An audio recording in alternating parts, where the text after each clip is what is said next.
झारखंड में आबादी का एक बड़ा हिस्सा गरीबी रेखा से नीचे गुजर बसर करता है और आबादी के इस हिस्से में एक हिस्सा ऐसा है जो पूरी तरह से मुफलिसी में जीवन गुजारता है, क्योंकि इनके पास सरकारी दस्तावेज तक नहीं होते हैं कि कुछ सरकारी सुविधा ही इन्हें मिल पाए, और इनके पास ना तो रहने के लिए घर है, ना ही पहनने के लिए कपड़े। जंगल में ही रहना है इन्हें और जंगल के भरोसे ही जीते हैं। दुनिया की सबसे बड़ी बीमारी है गरीबी, और इसी बीमारी से ग्रस्त है घाटशिला के 3 सबर परिवार। इनका दर्द देखिए इस रिपोर्ट में। न रहने को घर है, ना पहनने को कपड़े। मेहनत मजदूरी की तो खाना खा लिया, काम नहीं मिला तो भूखे सो लिया। गरीबी ही इनका ओढ़ना, गरीबी ही इनका बिछौना। जंगल में ही रहना, जंगल के साथ उठना बैठना। पूर्वी सिंहभूम के घाटशिला के बासाडी गांव में रहने वाले 3 सबर परिवारों की यही कहानी है। जंगल के बीच बिहार में बसे ये लोग गरीबी की उस इंतहा को छू चुके हैं कि दूसरे यदि उनकी जगह हो तो शायद ईश्वर से कुछ इस तरह गुहार लगा बैठेंगे।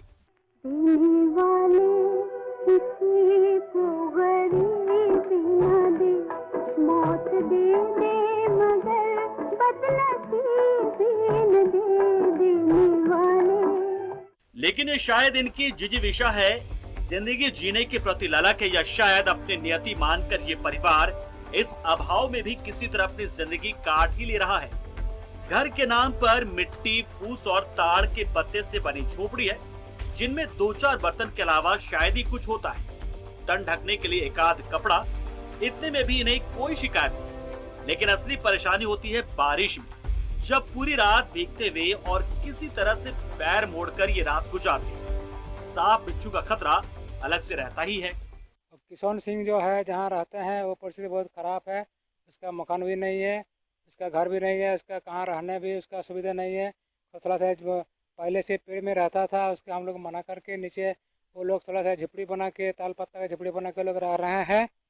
बस यही है। और वो गंगा में जो है वो दोनों सबर है। जंगल के बीच में बसे इन परिवारों का सरकार की नजरों में भी कोई अस्तित्व नहीं, तभी तो इनके पास किसी तरह का ना तो सरकारी दस्तावेज है और ना ही कोई सरकारी सुविधा ही मिली है। जंगल में रहता है, पहले तो पेड़ में रहता है, तो गांव को आदमी हम लोग जितना है बोला नीचे में रहो, ताल का पत्ता में झोपड़ी करके रहना है। जिंदगी तो इस तरह से नहीं रहा जाता है, तो मजबूरन उसको रहना पड़ रहा है। सच में वो पेड़ में भी रह चुका है, और खाना वाना जो बनाते हैं काम के लिए, जो घर से बाहर निकलते हैं उसी समय वो खाना को तो गाछ के पेड़ में ही टांग के जाते हैं। हालांकि बहरागोड़ा के विधायक समीर मोहंती ने अब इन परिवारों के उत्थान का बीड़ा उठाया है। विधायक को जब इन गरीब सबर परिवारों के बारे में जानकारी मिली तो वो उनसे मिलने पहुंचे और उन्हें कपड़े और अनाज के साथ तिरपाल मुहैया कराया है और उन्हें आवास मुहैया कराने का आश्वासन दिया है। और निश्चित रूप से हम यहाँ पर वचन देके जा रहे हैं कि 1 महीना के अंदर यहाँ इनका काम शुरू होगा। अगर सरकार कहीं से भी थोड़ा बहुत कोताही ये करेगा और सरकार अगर थोड़ा सा इस पर लापरवाह करेगा, हम अपना जेब का पैसा से इसको, हमारा जो एक अपना स्कीम चल रहा धनीराम शिशिर आवास, वो आवास दे के हम इस बेघर को घर देने का काम करेंगे। विधायक के आश्वासन के बाद इन सबर परिवारों के मन में भी एक उम्मीद जगी है और उनकी ये उम्मीद पूरी हो, ये उम्मीद हम करते हैं। न्यूज़ 11 भारत के लिए घाटशिला से प्रभंजन की रिपोर्ट। और रुक करेंगे घाटशिला का सहयोगी प्रभंजन हमारे साथ मौजूद है। प्रभंजन, ये सबर जाति के लोग हैं जो इस मुफलिसी में जिंदगी जीने को मजबूर हैं, आखिर इनका दर्द कोई क्यों नहीं समझ पा रहा?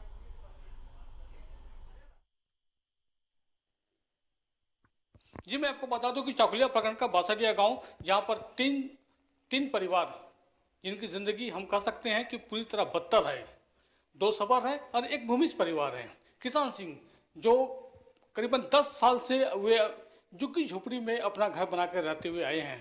गांव के लोग बताते हैं कि वह किसान सिंह पहले वो पेड़ के ऊपर रहता था, बांस की चची बनाकर, लेकिन ग्रामीणों ने उन्हें कहा कि नहीं, पेड़ पे नहीं बल्कि जमीन पे रहे, और वे उसके बाद उसी पेड़ के नीचे ताल के पत्ते से किसी तरह वह झोपड़ी बनाया है और उसी झोपड़ी में किसी तरह किसी पशु की तरह वह उसमें रात और दिन गुजारता है।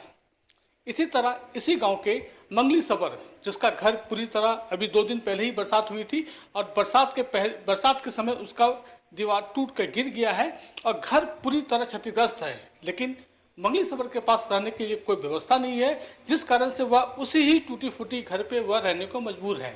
वह भी किसी पशु की तरह अपना उसी झोपड़ी पे अपना रात और दिन गुजारती है। और इसके बाद इसी गांव में भवानी सबर के जो घर है वो मिट्टी और पुआल की झोपड़ी के बने हुए हैं।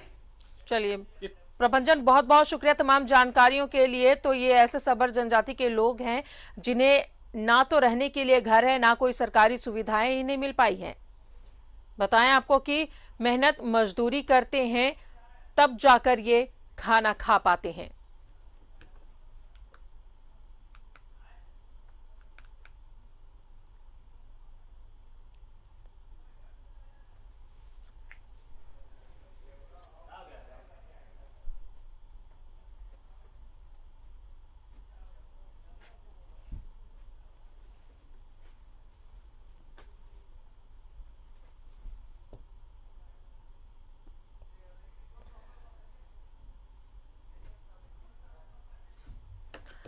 तो ये सबर जनजाति के लोग हैं, ये 3 परिवार जो भूखों जिंदगी जीने को मजबूर हैं।